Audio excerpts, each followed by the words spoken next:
Hoy vamos a hablar de Duro de Matar, o como también se la conoció en otros países, Jungla de Cristal. Esta película no solo reinventó el género de acción, sino que además es un ejemplo glorioso de cómo era el cine cuando todavía se podía ser incorrecto, divertido y políticamente inaceptable al mismo tiempo. Y eso, seamos sinceros, era hermoso.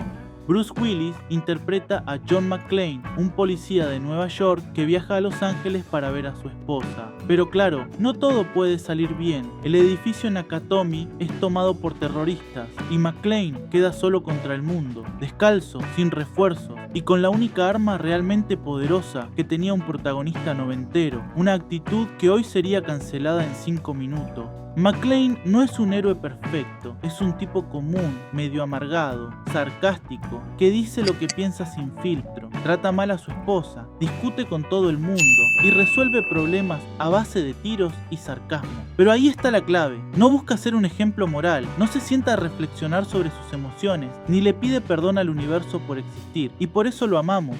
Hay una escena en la que discute con un agente del FBI por radio y le lanza una frase que hoy no pasaría por ningún comité de sensibilidad. Se burla de su superior y lo llama imbécil sin dudarlo. Esas pequeñas líneas, lanzadas con desprecio, son las que construyen su personaje. No es amable, no es inclusivo, es real, y eso, en los 90, bastaba para que te ganara el corazón. En uno de los momentos más curiosos de la película, McClane encuentra un cadáver de uno de los terroristas al que acaba de matar. Lo sienta en una silla, le pone un gorro de Papá Noel y le escribe con sangre en el suéter una frase que dice: "Ahora tengo una metralleta, jo jo jo". Y en ese momento, al ver esa imagen grotesca, oscura, irónica, uno se da cuenta de que el tono de la película no está para chiquitas. Este no es un film para pensar en diversidad, inclusión o representación. Es una historia donde la violencia es parte del humor y la burla al enemigo forma parte del ritual. En otro momento, un personaje afroamericano que trabaja en la empresa Nakatomi le dice a McClane por radio: "¿Creías que todos los negros somos taxistas o ladrones?". La frase no es gratuita, es una forma directa, ácida, de burlarse de los estereotipos sin pedir perdón por decirlos. Hoy, esa línea estaría acompañada de un hashtag y una campaña de reeducación. En los 90 simplemente se decía, y listo. No era que las películas de entonces fueran racistas por decir la palabra negro. Lo que pasaba es que no se trataba como si fuera una maldición. Era una palabra más. El contexto importaba. Y eso, en un mundo que todavía sabía diferenciar la ficción de la realidad, marcaba la diferencia. Duro de Matar es también una clase maestra de machismo narrativo, no machismo del que aplasta, sino de ese que hoy sería analizado en 10 hilos de Twitter como ejemplo de masculinidad tóxica. McClane es el tipo que resuelve todo solo, que no pide ayuda, que desprecia la autoridad y que se pelea con su esposa porque ella no usa su apellido. Sí, en serio, uno de los grandes conflictos personales de la película es que la esposa de McClane, que trabaja en una empresa de alta categoría, ha empezado a usar su apellido de soltera. Y eso a él le molesta. ¿Por qué? Porque es un policía neoyorquino que todavía vive en el siglo XX y que siente que si su esposa deja de llevar su apellido, está perdiendo algo. Hoy, esa trama sería impensable. El protagonista debería ir a terapia, hacer un arco de redención y terminar con un discurso sobre igualdad de género, pero en esta película no hay arcos, hay disparos, y eso es más divertido.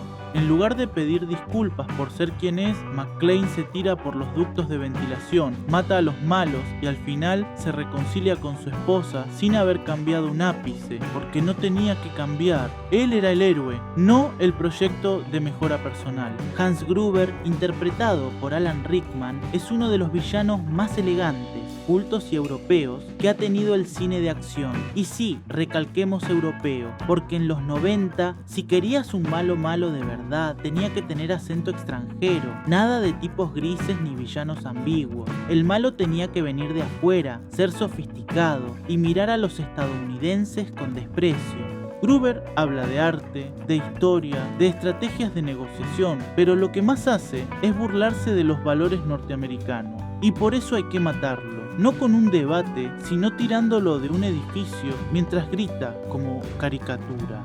Hoy, tener un villano europeo podría ser visto como un acto de xenofobia estructural, pero en Duro de Matar eso era parte del sabor. El mundo era más simple, el malo hablaba raro, usaba traje caro y tenía un plan, y el bueno le ponía una bala en el pecho. Eso no es propaganda, es entretenimiento del bueno.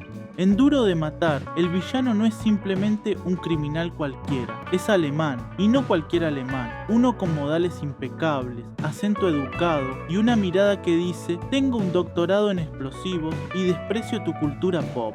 Hans Gruber es el estereotipo perfecto del europeo frío, manipulador, refinado, que viene a destruir el capitalismo en un rascacielos lleno de ejecutivos navideños.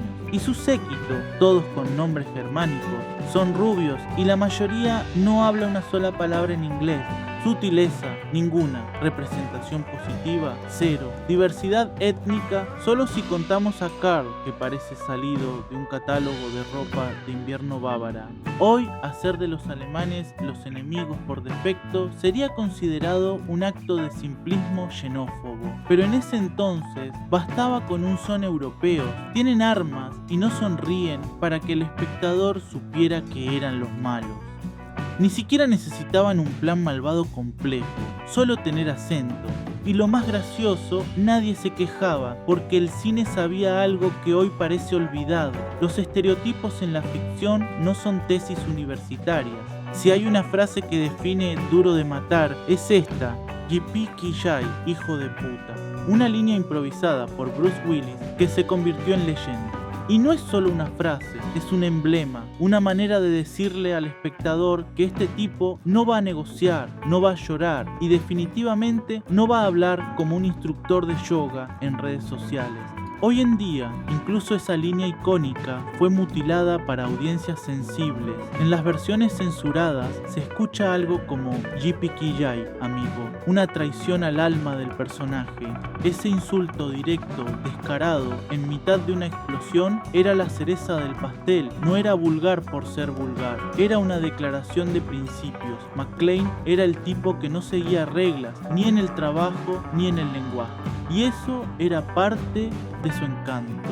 Hablaba como la gente real, o al menos como la gente real que uno querría ser en una situación imposible. Tal vez lo más fascinante de volver a ver esta película hoy es recordar que nadie armaba un escándalo por estas cosas. No había artículos en blogs titulados "Las 5 frases de John McClane que destruyen el alma femenina". No había peticiones para reeditar la película sin la palabra negro. No había campaña para reemplazar a Hans Gruber por un villano menos ofensivo para la comunidad germánica.